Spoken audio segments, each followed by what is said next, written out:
que mi amor sea decirte sí hasta el final de mis miedos, más allá de mi inseguridad.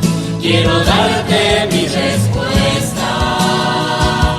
Aquí estoy para hacer tu voluntad, para que mi amor sea decirte sí hasta el final.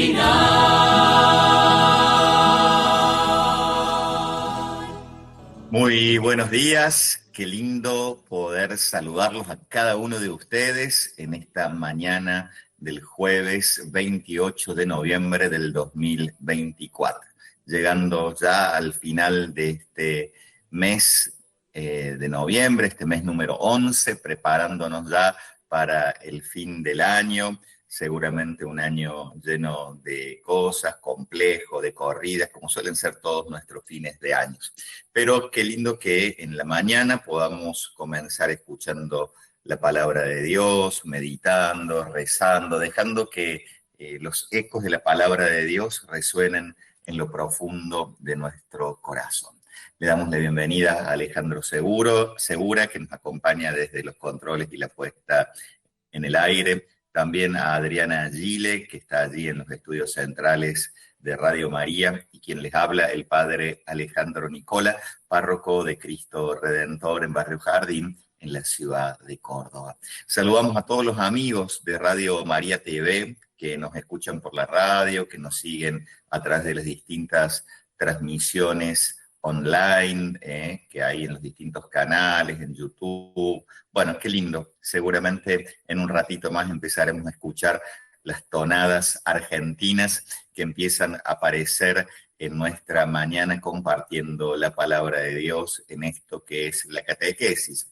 La catequesis, como bien lo dice su palabra, viene del verbo katechein y significa oír en profundidad, dejar que la voz de la palabra de Dios resuene en nuestro corazón y uno intentar ahondar, profundizar en ella.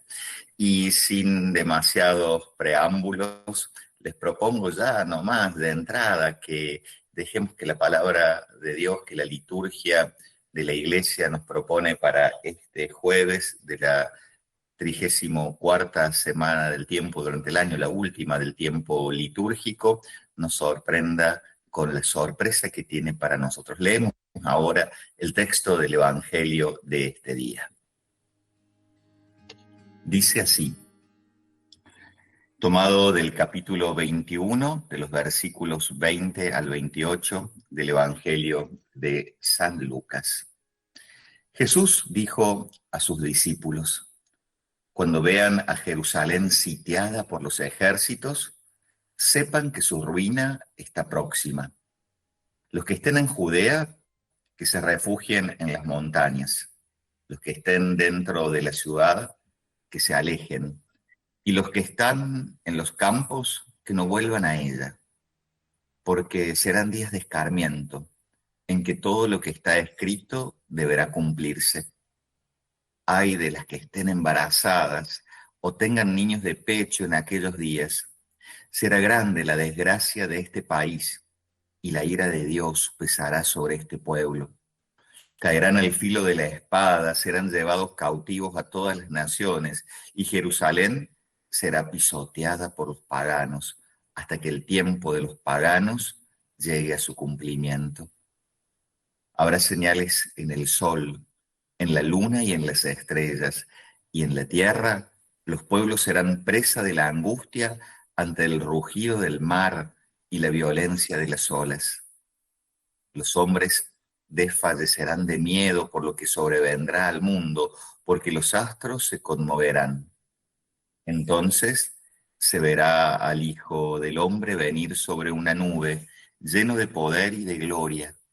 Cuando comience a suceder esto, tengan ánimo y levanten la cabeza, porque está por llegarles la liberación. Palabra del Señor. Gloria a ti, Señor Jesús.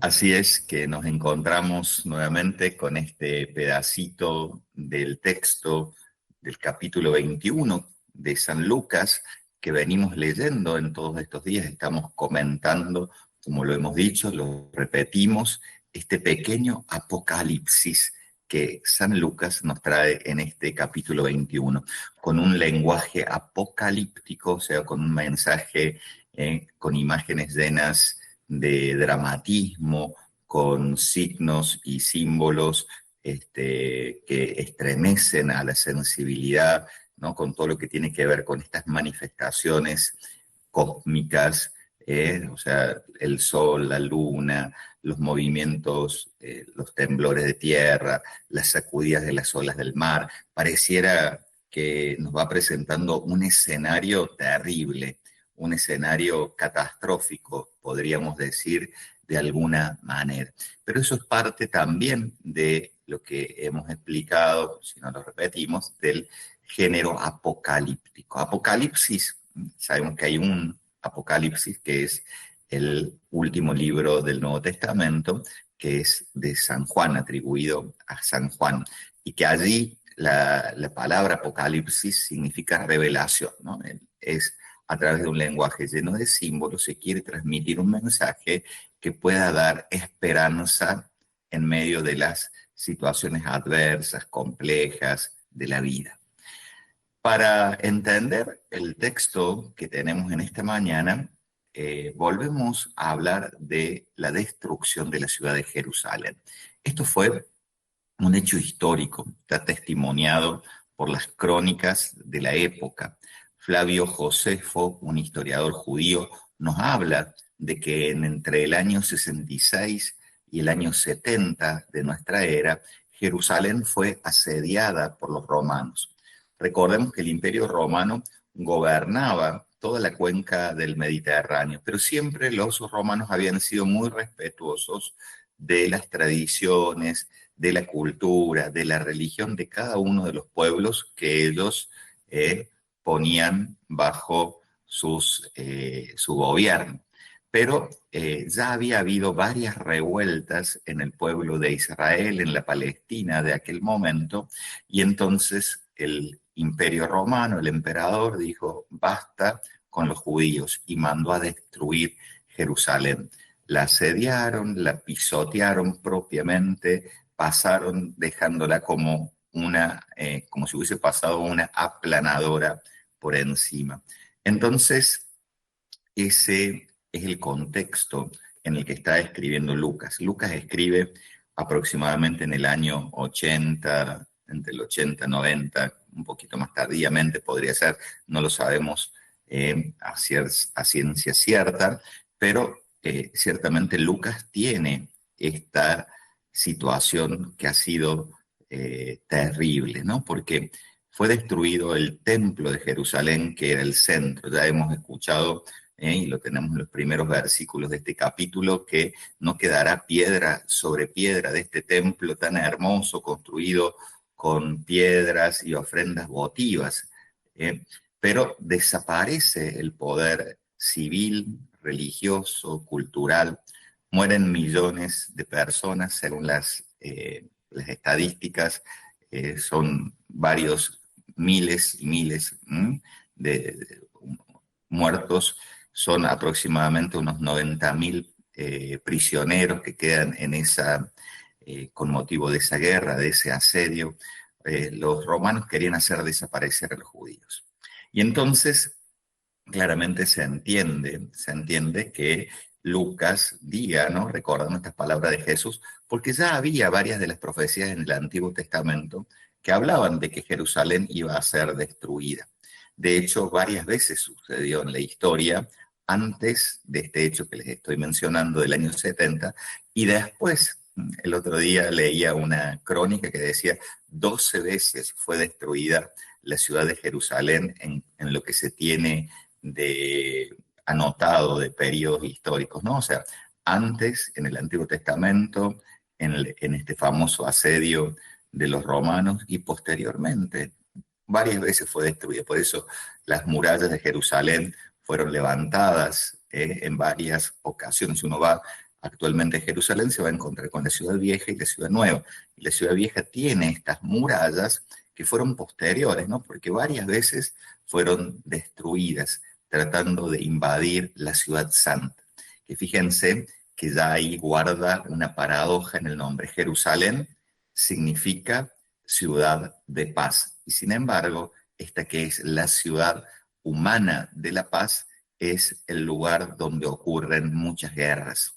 Entonces tenemos fenómenos catastróficos, fenómenos llamativos en el cosmos. Tenemos una guerra terrible y en medio de todo eso Jesús dice que Él va a venir. Al final habla de la venida del Hijo del Hombre. Entonces muchas veces uno asocia la venida del Hijo del Hombre directamente conectada con signos catastróficos, atmosféricamente considerados o bélicamente testimoniados, ¿no? Pareciera que guerra y catástrofes climatológicas son signos significativos, valga la redundancia, para hablar de la venida de Jesús. Pero en realidad hay un mensaje escondido que es el que vamos a tratar de dilucidar en esta mañana. Va más allá de que esto sea una lectura o una interpretación al pie de la letra o literal. Tenemos que descubrir el sentido espiritual del texto, como nos lo dicen los padres de la Iglesia. Hay una venida. Ciertamente el Señor prometió su segunda venida, pero ¿cómo será esa venida? ¿Cuál es la venida que tenemos que esperar? ¿A qué se refiere la venida del Hijo del Hombre? ¿Cómo sucederá en la vida cotidiana también? O sea, ¿habrá algún momento en la historia? Recordemos que San Lucas es el teólogo de la historia, es el que nos plantea cómo el cristiano vive el sentido de la historia. Y entonces les queremos proponer en esta mañana, ya desde el comienzo, una consigna, una preguntita que nos ayude a ir pensando, que nos ayude a ir metiéndonos en el sentido profundo de este texto. Adri, bienvenida y nos compartís la consigna de esta mañana. Por supuesto, Padre, buen día para vos y para todos los hermanos que están siguiendo la catequesis. La consigna es: ¿cómo reconocemos la venida de Dios en lo escondido de los hechos cotidianos? ¿Cómo reconocemos la venida de Dios en lo escondido de los hechos cotidianos? Bueno, esa pregunta la podemos responder a lo largo de este espacio, recordando nuestro número de WhatsApp 3518-171-593. Ya pueden comenzar a responder. Hay muchos hermanos que también están siguiendo esta catequesis por nuestro canal de YouTube. En la parte del chat pueden también dejar su testimonio, Padre. Bueno, muchas gracias. Tenemos la pregunta entonces compartida ya en los medios de comunicación. Tenemos allí para empezar a participar. Tenemos la lectura del texto que nos motiva. Tenemos algunas pistas como para asomarnos a esta reflexión. Ahora la música nos va a ayudar a adentrarnos en el sentido más hondo de este texto de la palabra que hoy el Señor nos propone. Vamos a la música.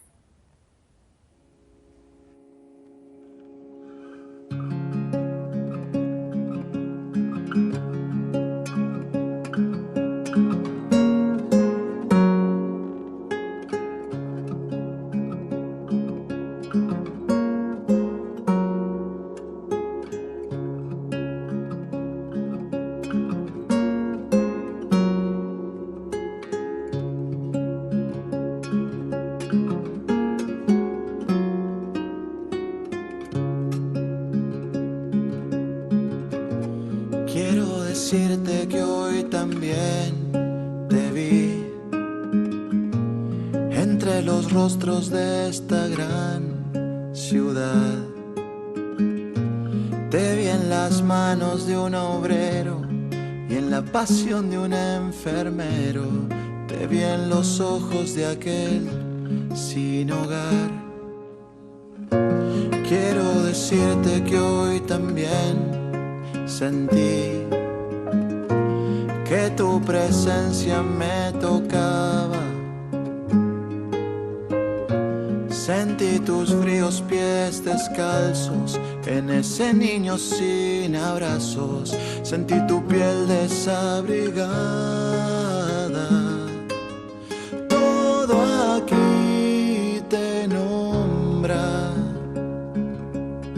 Entre luz y sombra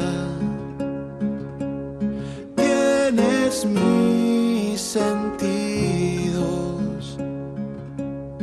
como a niños sorprendidos. Quiero decirte que hoy también te oí en el bullicio de la calle, en el consejo de una abuela, en la maestra de una escuela. Oí tu música en detalles. Quiero decirte que hoy también saboreé el gusto de tu compañía. Muy bien, bueno, qué lindo que nos animemos. Pensaba la música, gracias Ale Segura por este tema que pasaste recién, porque bueno, va haciendo referencia también a ese descubrimiento de la presencia de Dios en lo cotidiano.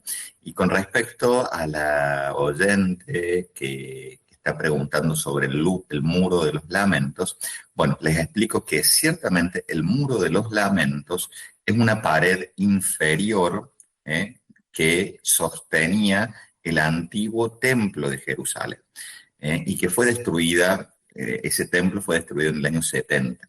Si uno va a la actual ciudad de Jerusalén y entra a la ciudad vieja de Jerusalén, se va a encontrar con todo un centro bastante protegido, que es como el centro religioso, lo que se conoce como el barrio del Monte de Sión, y allí está esta gran explanada, donde está la mezquita dorada, que pertenece a los musulmanes, y donde ahí se dice que estaba el Monte Moria, donde Abraham habría hecho el fallido sacrificio de su hijo Isaac, ¿se acuerdan? Que al final el ángel levanta la mano a Abraham y no deja que ofrezca en sacrificio a su hijo. Es el Monte Moria, el antiguo Monte Moria del Antiguo Testamento. Ese es el lugar geográfico. Allí se habría construido en Jerusalén el templo y allí habría sido reconstruido en varias ocasiones. Lo que, si uno va después de esta destrucción del año 70, nunca más se volvió a hacer el santuario, el templo de Jerusalén. Los judíos tenían un solo templo. Las sinagogas no son templos. Las sinagogas son lugares de reunión para la lectura con la Torá y de oración, pero no es templo. Los judíos, después de ese terrible acontecimiento, decidieron no volver a construirlo. Ellos dicen que será reconstruido con la vuelta del Mesías, ¿sí? Hablan de, ellos esperan, para ellos todavía no llegó el Mesías, ¿no? O sea, Jesús no lo reconocen todavía como la primera venida del nacimiento de Jesús, ¿no? Ellos están esperando que llegue para reconstruir el templo. Y el muro de los lamentos sería una de las bases de uno de los costados del templo.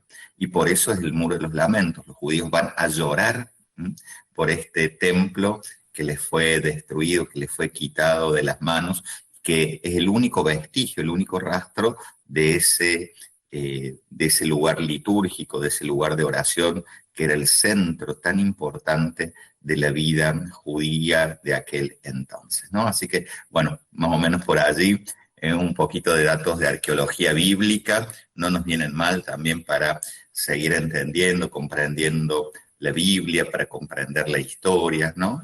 Y la simbología, porque todo lo que pasa históricamente, arqueológicamente, luego es interpretado espiritualmente, ¿no? Los padres de la Iglesia, que son maestros en la interpretación de la Sagrada Escritura, nos dicen que hay dos sentidos de la Escritura. Un sentido literal, o sea, la letra, que uno debe leer y uno no debe separarse de ese texto, que qué es lo que primero nos dice, cómo lo dice, quién lo dice, o sea, prestarle atención a cada una de las palabras, a la estructura. Pero después dicen los padres de la iglesia, hay que hacerse esa pregunta, ¿qué hay por detrás de la letra? Hay un espíritu. Y el espíritu está escondido en la letra. Y ese espíritu es el que hay que tratar de sacar, que hay que tratar de desentrañar. Y eso también se convierte en alimento del corazón. Incluso ese sentido espiritual a veces puede tener un matiz moral, un matiz escatológico, un matiz más de aquello que debe suceder, ¿no?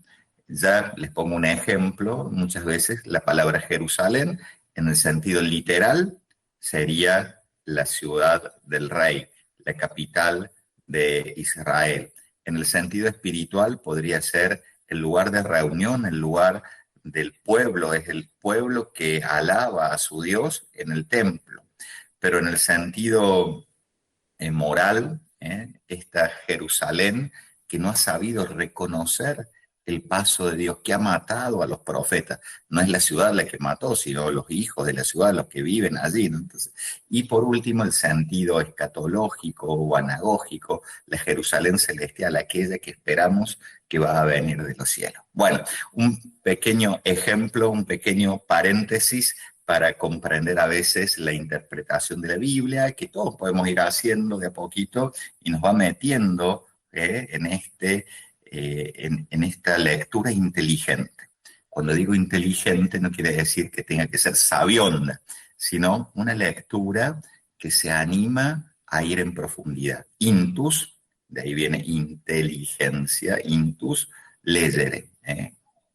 Leer, legere, leer en profundidad. No quedarse simplemente con la primera percepción. No nos quedemos nunca. No hagamos lecturas literalistas, ¿no? Por lo general, los literalismos siempre han caído en comprensiones equívocas o muy sesgadas de la escritura. Bien, seguimos un poco con el texto de esta mañana. ¿Estamos bien, Adri? ¿Cómo venimos? Sí, padre, estamos muy bien. Bueno, Siguen llegando muchos más mensajes que después podemos compartir. Damos un pasito más y después compartimos algunos mensajes. Cuando hablamos de que Jesús está diciendo que todo esto va a suceder con la destrucción de Jerusalén, yo les decía hace un ratito que ya había algunas profecías que hablaban de esto y por eso Jesús va a recordar esas profecías del Antiguo Testamento, ¿no? Estos son los días de venganza, se cumplirá todo lo que está escrito, La Primera de Reyes 9, Miqueas 3, Daniel 9:26, y dice que Jerusalén será pisoteada por los paganos, decía Daniel, el profeta Daniel 8:13. O sea, fíjense que la escritura ayuda a que la escritura pueda ser entendida. Hay un antiguo adagio que dice, Homero se entiende con Homero. ¿Sí? Jesús está citando el Antiguo Testamento, está citando las profecías y en otro momento de San Lucas dice, Jerusalén que no ha sabido reconocer el paso de Dios, la venida de Dios. O sea que ahí ya nos está indicando que hay otro tipo de venida. Podríamos decir, Jesús, hacia el final del texto de hoy, está hablando de que el Hijo del Hombre va a venir, pero que antes de eso, Jerusalén no supo descubrir el paso de Dios, la venida de Dios. O sea, que ya hubo una primera venida. ¿Cuál es esa primera venida? La primera venida de Dios, podríamos decir, en la carne, es la que ocurrió con el nacimiento de Jesús en Belén, con la encarnación. Y entonces tenemos esa primera venida en la carne, escondida, sin demasiado brillo, sin demasiada gloria, allí en la grupita de Belén, María y José, los pastores, un lugar oscuro. Y por otro lado, lo que ha de venir, la segunda venida, lo que se conoce como la parusía. Entonces hay una tensión entre la primera venida y la segunda venida. Pero mientras tanto, dicen los padres de la iglesia, que ocurre una tercera venida. Y esa tercera venida es la venida cotidiana, cuando el Señor va viniendo en cada acontecimiento de nuestra propia historia. Entonces, Jesús, este Jesús que nos trae San Lucas, les está diciendo, anímense a descubrir el paso de Dios en la historia cotidiana. Lucas es el evangelista de la historia, una historia universal, pero una historia personal, una historia familiar. Y por eso Lucas, que le escribe a los paganos que se han convertido, hace referencia a que ya los judíos no se animaron a reconocer el tiempo de Dios. Y habla de los gentiles o de los paganos. La palabra gentil no es lo que nosotros entendemos, qué buena persona, qué amable que es, qué gentil es. No, cuando se habla de la gentilidad o de los gentiles en la Biblia, estamos diciendo que son los paganos, los que no pertenecían al culto cristiano. O sea, era una manera de diferenciarlos, usando esa palabra. Gentiles o paganos son sinónimos. Pero dice, hasta que se cumpla el tiempo de los gentiles. Jerusalén será pisoteada hasta que se cumpla el tiempo de los gentiles. O sea, hasta que se cumpla el tiempo de los paganos. O sea, hasta que el mensaje de Jesús llegue a los paganos, la buena noticia llegue a los paganos, llegue, o sea, a toda la creación, al mundo entero. O sea, está explicando que la venida del Hijo del Hombre no va a suceder hasta que no sea conocida por todos. Eso es interesante tenerlo en cuenta porque es un dato que a veces se nos pasa, ¿no? Se nos pasa de largo. O sea, Jesús está diciendo que el signo verdadero es que su palabra, lo dice en otra parte de los evangelios sinópticos, tiene que ser anunciada a todos los pueblos. Hasta que todos los pueblos no hayan escuchado la palabra de Dios, no va a suceder la segunda venida o el fin del mundo, ¿no? Interesante para tenerlo como clave. ¿Y cómo entendemos todos estos movimientos cósmicos, climatológicos, los terremotos, todas estas señales en el sol, en la luna, en las estrellas, ¿no? La perplejidad frente al estruendo del mar y de las olas, la muerte, el terror? Fíjense que decíamos hace un ratito que esto es propio del lenguaje apocalíptico y que quiere mostrar la conmoción. Hay una conmoción en el corazón, la angustia, el terror en el corazón humano, pero la creación entera, el orbe entero, el cosmos, se conmueve. Lucas le está escribiendo a paganos que tenían la costumbre de mirar los astros y de interpretar la vida de la Tierra a la luz de lo que le pasa en los astros. Entonces, que se conmuevan los astros, que haya un sacudón en el cielo, en la luna, en el sol, que son los astros mayores, quiere decir, hay algo importante, hay algo que no puede dejar de tenerse en cuenta, hay una llamada de atención a la vida para despertar y no quedarse dormido en lo que pasa cotidianamente.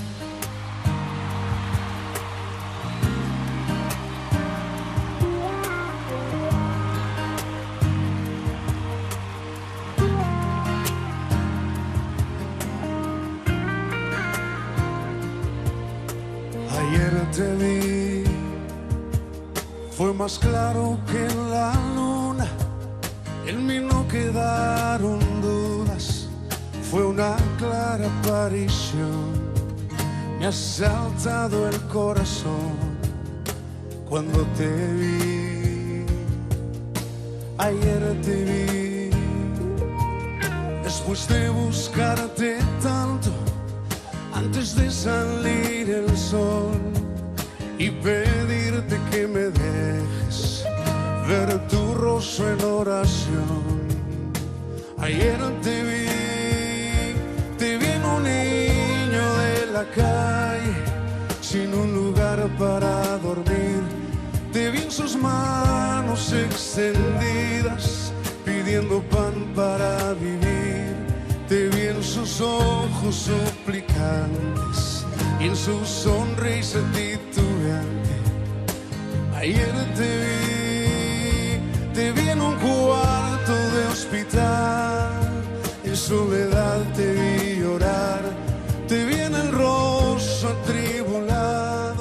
bueno, que uno es instrumento para poder acercar un poquito más en la comprensión, en el saborear la palabra de Dios, porque de eso se trata, de poder saborear, de poder gustar la palabra de Dios, que la palabra de Dios nos llene el corazón. Fíjate, Adri, que los padres de la iglesia no tenían la Biblia a mano, ¿no? O sea, la mayoría de los cristianos en los primeros siglos del cristianismo no había libros, ¿no?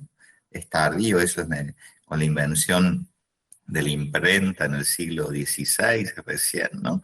Pero sin embargo, la palabra de Dios la tenían en la memoria, no solamente de la mente, sino en la memoria del corazón. Y la repetían todo el día, ¿no? Como un versito y les iba quedando adentro. Pero no era solamente un ejercicio mnemotécnico, sino que era una especie como de poder paladear, ¿no? De poder saborear. Cuando uno pone la comida en la lengua y deja que se vaya desintegrando, que vaya sin poder sentirle el saborcito, ¿no? De ahí viene sabiduría, sapere, saborear.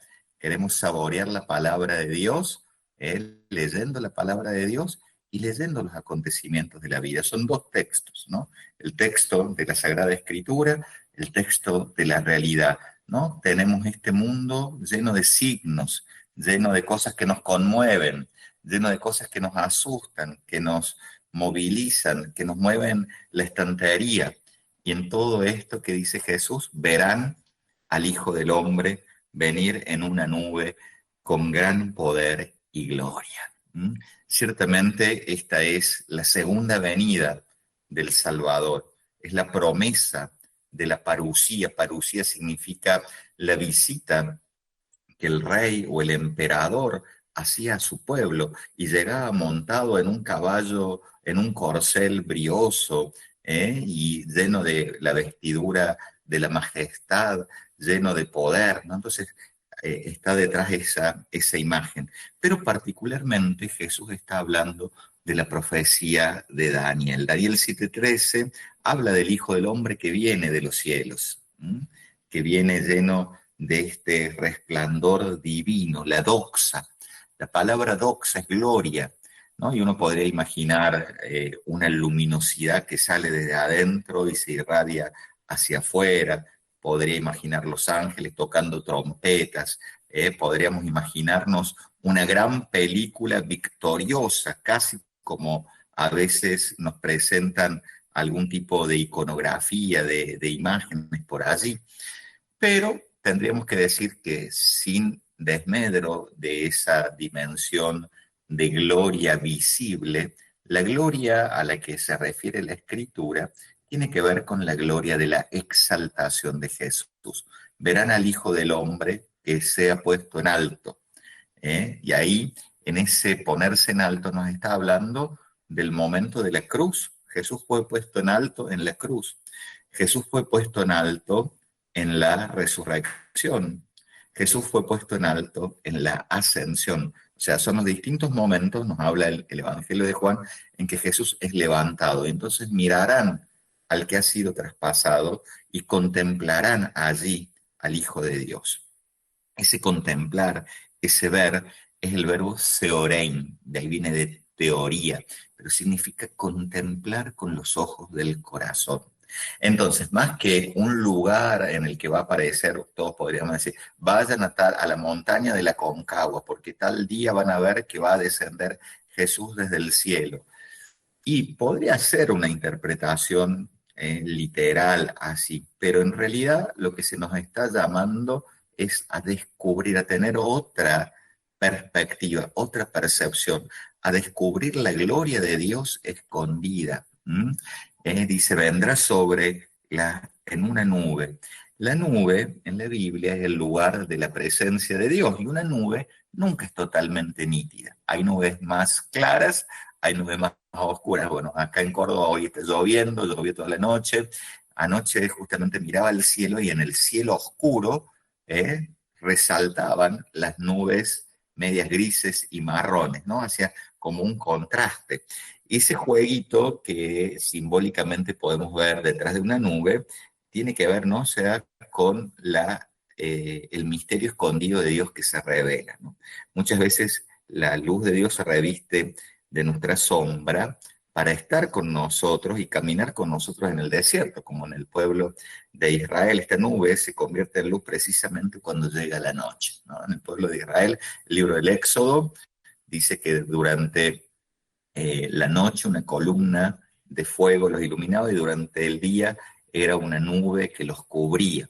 La nube va a aparecer en la transfiguración de Jesús y se va a escuchar allí que los envuelve a Jesús, a Elías y a Moisés que están hablando, y Pedro, Santiago y Juan que están mirando, ¿sí? Y se escucha la voz del Padre que dice: este es mi Hijo, en quien tengo puesta mi predilección. O sea, Dios en su deseo de acompañar se reviste de nuestro mal, de nuestra condición pequeña. Y la cruz era la nube que oculta y que lo revela. O sea, la manifestación gloriosa de Dios tiene mucho de cruz también, ¿no? Es un lenguaje paradójico, un lenguaje paradójico. Y ya haciendo una mención al último versículo de nuestro día, cuando empiecen a suceder todas estas cosas, cobren ánimo y levanten la cabeza porque se acerca la liberación, ¿no? O sea, fíjense que el Señor no nos deja caer en la desesperación, no nos deja caer en el desánimo. Ciertamente hay momentos duros, difíciles, hay experiencias tensionantes, hay crisis, hay guerras, es parte de la vida, pero frente a eso el Señor nos advierte: todo eso no es la última palabra, la última palabra es mi palabra, porque el cielo y la tierra pasarán, pero mi palabra no pasará. ¿Mm? El cielo y la tierra pasarán, pero mi palabra no pasará. Eso es una invitación a la confianza, una invitación a la esperanza, una invitación a tener la confianza de saber que estamos en las manos de Dios, que Él es el Señor de la historia, que Él no nos deja, que Él no nos abandona. Antes de despedirnos en esta mañana, quería leerles un pedacito de San Ambrosio de Milán en su exposición sobre el Evangelio de Lucas, y que habla sobre esto del Jesús glorioso que viene en una nube, ¿no? Si me permiten, se los leo un pedacito, como para que veamos cómo los cristianos de los primeros siglos, los padres de la iglesia, también interpretaron esto, ¿no? Entonces, también a veces para sacarnos frente a tanta película, frente a tanta literatura que no es bíblica, que no es de la iglesia, estas manifestaciones tan esplendorosas, victoriosas, que no tienen que ver propiamente con lo que la fe nos explica. Y dice así: lo verás sobre las nubes. En verdad, yo no creo que Cristo haga su aparición sobre una sombra tenebrosa y una lluvia glacial, pues se ven las nubes y nos tapa el cielo con una bruma oscura. Si fuera de la materia descrita, ¿cómo podía haber puesto su tienda sobre el sol? Si llueve cuando Él venga, pero de la misma manera que hay nubes que oscurecen la claridad del misterio celestial porque es necesario, así también hay otra clase de nubes que humedecen gracias al rocío de la gracia espiritual. Contempla la nube que aparece en el Antiguo Testamento. Y ahí cita justamente al Antiguo Testamento, ¿no? Dice: Él les hablaba, se dice allí, desde una columna de nubes. Sobre estas nubes vino Cristo y vino sobre la nube del cantar de los cantares, una nube serena y llena de la alegría de un esposo. También vino sobre una nube ligera cuando tomó carne de la Virgen, pues el profeta vio como una nube que venía del oriente, por eso dijo muy bien que era una nube ligera, que no había sido empañada en modo alguno por los vicios terrenos. Contempla esa nube sobre la cual reposó el Espíritu Santo y a la que cubrió con su sombra la virtud del Altísimo. Y cuando aparezca Cristo sobre las nubes, se derribarán todas las tribus de la tierra. Bueno, un pedacito, fíjense qué bonito, ¿no? O sea, animarnos a descubrir lo simbólico de la nube, ¿no? O sea, esto nos quita de que no estemos, o sea, es una invitación a leer los signos de los tiempos, pero no de una manera totalmente literal, sino a descubrir esa presencia de Dios que viene escondida en lo cotidiano. Los invito a que terminemos esta catequesis de esta mañana haciendo una pequeña oración. Señor Jesús, que nos prometiste que vendrías al final de los tiempos en una nube lleno de poder y de gloria. Regálanos una mirada sencilla, una mirada contemplativa para poder acercarnos al misterio de la vida en lo cotidiano, en lo de todos los días, para descubrir allí tu venida escondida, tu venida llena de alegría, tu venida llena de buena noticia, tu venida llena de evangelio. Te lo pedimos a ti, que vives y reinas por los siglos de los siglos. Amén.